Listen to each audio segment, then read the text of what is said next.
Welcome back, everybody. The Thoughts That Fit With You by Neo Gentrics. Food for thought. As promised, we're going to cover understanding other people today.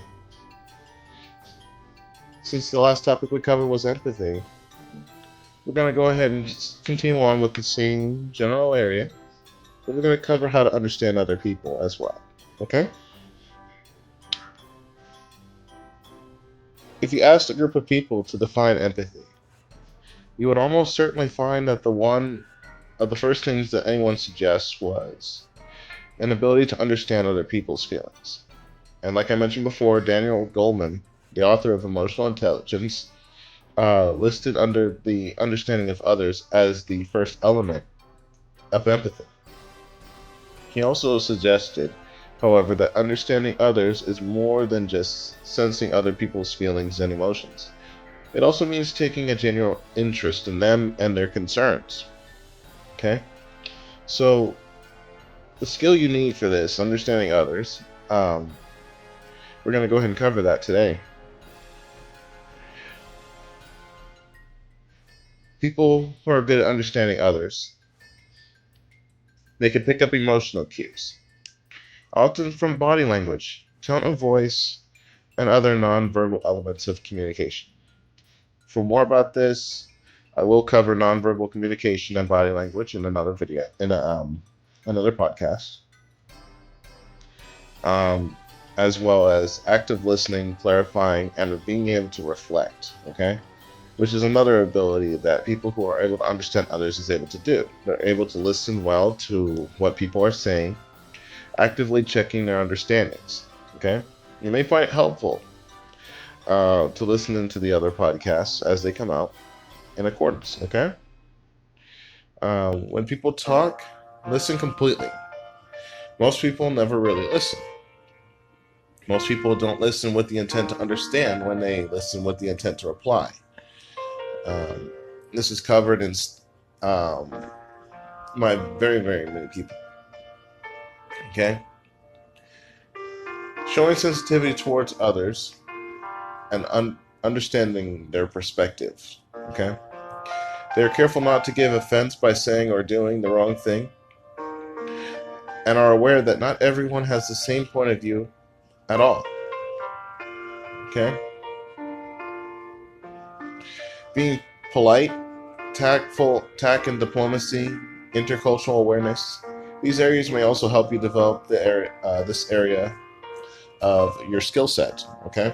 And if you're struggling with balancing between truth, honesty, and politeness, please feel free to go back and listen to the podcasts I've done on these before. Okay? Last but not least, for this specific area, help other people appropriately based on their understanding of their needs and emotions. Okay? We'll take a short break here, and we'll continue on with the insights from understanding others. Okay?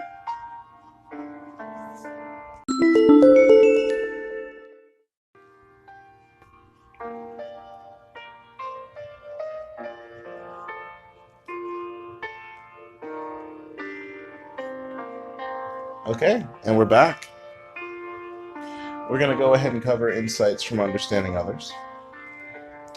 Developing empathy, and particularly the skill of understanding others, it's not just important to your interpersonal relationships. It can also help have a much wider impact. Okay? For example, in the US, doctors who listen carefully to their patients are much less likely to be sued. In one study, primary care doctors, the equivalent of a general practitioner in the UK, for those who know what that is, who had never been sued were found to be much better communicators than their peers. Empathy as economic sense. Let's use Huggies Pull-Ups for this example. Okay? They were developed as a direct result of empathy in action. Okay? For those without children. These are pull-up nappies or diapers for toddlers and immediately step between nappies and grown-up underwear. Okay? Kimberly Clark The makers of Huggies sent observers to watch parents and toddlers using nappies. This gave the company real insight into the way that families were operating and what products they needed. The company realized that it would be helpful to have something in between nappies and pants, a stepping stone, if you will, that would allow children to start getting themselves dressed, and then thus Huggies Pull-Ups were born. The importance of sincerity is, in its own right, one of the most important things in understanding others. It's possible to pretend that you understand people's feelings, and more particularly their concerns. Sales staff often try to do this to try to establish rapport with customers. However, as humans, we are programmed to detect and dislike insincerity. So, your pretense, it is fair to say, will be detected by those around you, probably through subtle hints in your body language, or perhaps in the response to an unexpected question. The other person may not even be aware of detecting it, but will feel uncomfortable with the conversation that you have to, or tried to strike up, for that matter, or with or what you say, and find that they do not really trust you. In other words, this is false empathy, and it will be counterproductive. Trying to manipulate emotions can backfire on the perpetrator and may well not be worthwhile. So those who are genuinely empathetic will get a very different response. Keep this in mind, okay?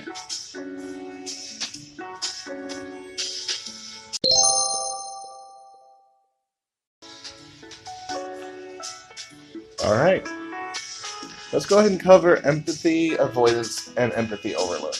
I know I mentioned it before, but we're going to cover this in a little more detail here. There are two aspects of understanding others and being interested in their concerns that as a part of empathy are worth exploring a little further, okay? The first is empathy avoidance. It's a deliberate lack of empathy, which might be called emotional tone deafness.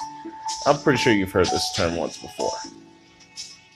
Total empathy avoidance is unlikely to be healthy for your long-term relationships, but being able to shut down some of your empathetic responses may be helpful under certain circumstances. So here are a couple examples. I give you three: home, work, and healthcare. Let's talk about each one of these individually for a second. At home, children need to receive certain vaccinations in their first few months of life. They have several vaccinations several times, two or three at a time. Having a needle stuck into your leg hurts, and babies scream when it happens. Parents, however, need to clamp down on their immediate response and recognize the long-term benefits of vaccinations in avoiding, serious diseases, rather than focus on the long-term distress of the child. Right? Let's move on to work.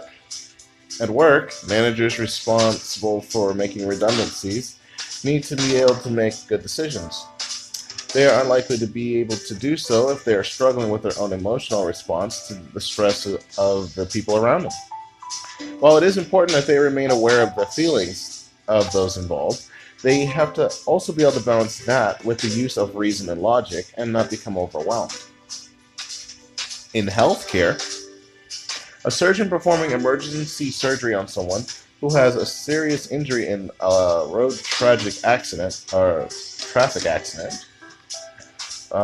any kind of accident for that matter, needs to be able to use all of their skills to try to repair the damage, or amputate if necessary to save the patient's life. They can't spend time considering how this might make the patient feel. For one, if they're unconscious, in which case you can't really tell. However, after the operation is over and the person is awake, they need to explain their actions and help the patient to start to come to terms with what has happened to them. They need to remain aware of the patient as a person with feelings and concerns and respond appropriately, but not become overwhelmed by it. Empathy overload sometimes happens when people are exposed to difficult and distressing information. In such situations, people can find themselves unable to deal with their own emotional response to the situation. This can happen, for example, if you find that a friend is seriously ill. You want to help and support them, but you are too upset to do so. It is also a problem that can arise for people working in professional professions like medicine, nursing, and social working. Okay? The way to manage possible empathy overload is to work on your self-regulation, and particularly your self-control. With improvement, self-regulation, you will be able to manage your own emotions and respond appropriately to those of others.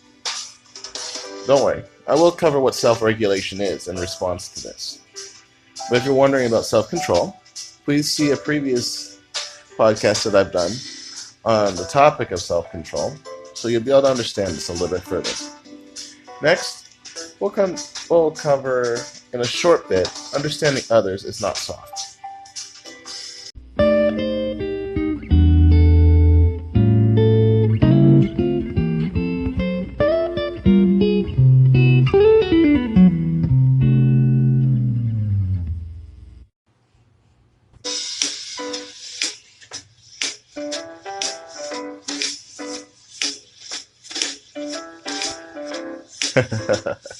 Welcome back. Understanding others is not soft. Okay? We often talk about soft skills, and there is no question that empathy and understanding others are important soft skills. There is, however, absolutely nothing soft in the sense of easy about understanding others concerning feelings. Neither is it soft in the sense of being tough. There is a such thing as being soft and tough simultaneously. The best managers are empathetic, but not soft on their team. Understanding others does not mean that you have to agree with their feelings or point of view. Rather, it means that you recognize their point of view and accept that it is different from yours. You may still have to do difficult things that others do not agree with, but hopefully both you and they understand that. Okay?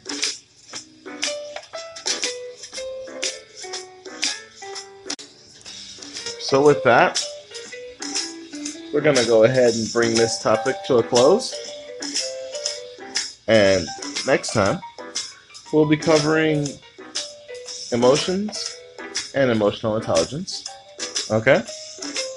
As well as, what was it I mentioned before? I do believe it was not self-control, but self-regulation. Okay? As always, thank you for tuning into my podcast. I hope you have a great rest of your day.